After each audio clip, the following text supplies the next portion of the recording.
Dahil nag-request pala yung mga anak ko mga idol na masarap daw na ulam kahit ano daw po. Napaisip na lang po ako na tinulang manok yung may sabaw para masustansya naman po kasi paborito na po nila lahat. For today's video mga idol, lumabas pala ako. Bumili ako ng kalahating kilong karne na manok dito pala yan sa aming lugar sa Barangay Tugbungan, Zamboanga City. At bumili na rin po ako ng walis tambo mga idol kasi sira na po yung walis tambo namin. Kaya pagka-uwi ko mga idol, ito nakita ko. Nag-lights on na pala ang bahay ng kapitbahay namin kasi damang-dama na natin lahat ang Pasko mga idol. Nakabili rin ako mga idol ng isang sakong uling nung isang araw sa halagang 270 peso po. At bago po natin simulan yung pagluluto mga idol ay syempre sa shoutout po muna tayo sa mga solid followers natin. Shoutout po kay Marvin, taga dito po sa amin mga idol, nagmamaneho po ng motorbike. At shoutout din po Ronald Arcilla, Jacob Rizada, Michael Brian Sumayaw Ridaha, Eliseo Padrigo, Villa Edmundo, Maria Elma Alopoop Dones. Yan, shoutout po sa inyong lahat mga idol. Mag-ingat po palagi at God bless po sa inyong lahat. Bumili pala ako ng 2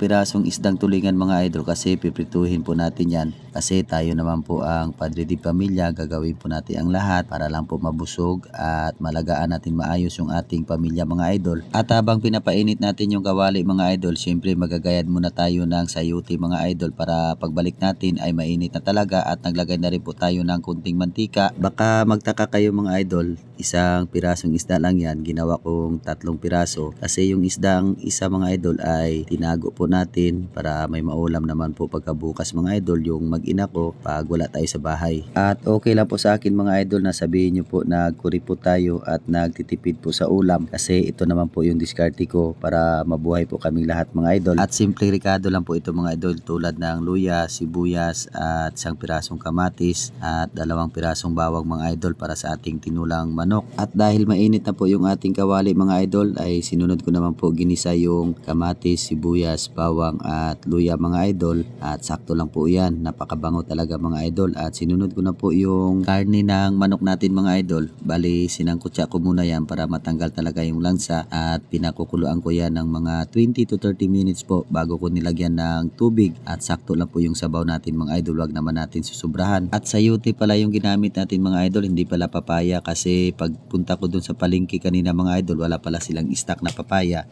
Yun sana ang masarap at manamis-namis sa tinulang manok natin mga idol. At pagkatapos ng mga 15 minutes mga idol ay binalikan ko po at tingnan ko, binuksan ko po mga idol. Naglagay na po ako ng chicken cubes at kaunting bitchin, tapos asin at pampalasa na po mga idol. At tansyahan na lang po sa pagtimpla mga idol para hindi masyado talaga siya maalat. At chinek ko po ulit mga idol yung sayute at piniga ko kasi malambot na talaga at pwede na po yan. Sinunod ko na po yung repolyo natin mga idol at 2 siling haba para may anghang naman po sa ating pagkain mamaya mga idol. At dahil luto na po yan mga idol at syempre hindi mawala talaga yung tikiman. Titikman din natin mga idol para malaman natin kung masarap pa talaga o hindi yung niluluto natin mga idol. At hindi pa talaga ako nakontento mga idol, pinatikim ko na rin po kay Mikmik para malaman niya din kung masarap. At ayan, okay na po daw kay Mikmik at hinango ko na po mga idol at palalamigin lang natin yung konti mga idol para makakain na po tayo at sabayan nyo po kami mga idol sa aming masarap na ulam at simple lang po. At shoutout pala tayo sa viewers at followers natin mga idol at sa mga masisipag nating trabahador dito sa Pinas at sa mga OFW nating bayani mga idol. Mag-ingat po kayo palagi at God bless po sa inyong lahat. At bago kami kumain mga idol ay nagtutulungan muna kami sa aming hapagkainan. Mga idol, kain po tayong lahat. Sabayan niyo po kami sa aming masarap na ulam. Bali si Mikmik pala mga idol at yung panganay kong anak ay nagsasawsaw pala yan nila yung karne na manok sa tuyo kasi yan na po yung kahiligan nila mga idol. At hinahayaan ko na po sila mga idol kung ano po yung gusto nila para naman po sa kanila yun at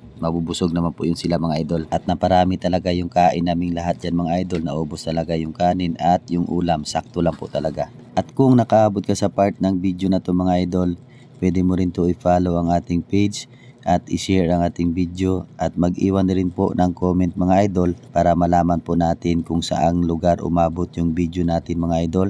Maraming salamat po sa panonood. Ingat po palagi at God bless po sa inyong lahat mga idol.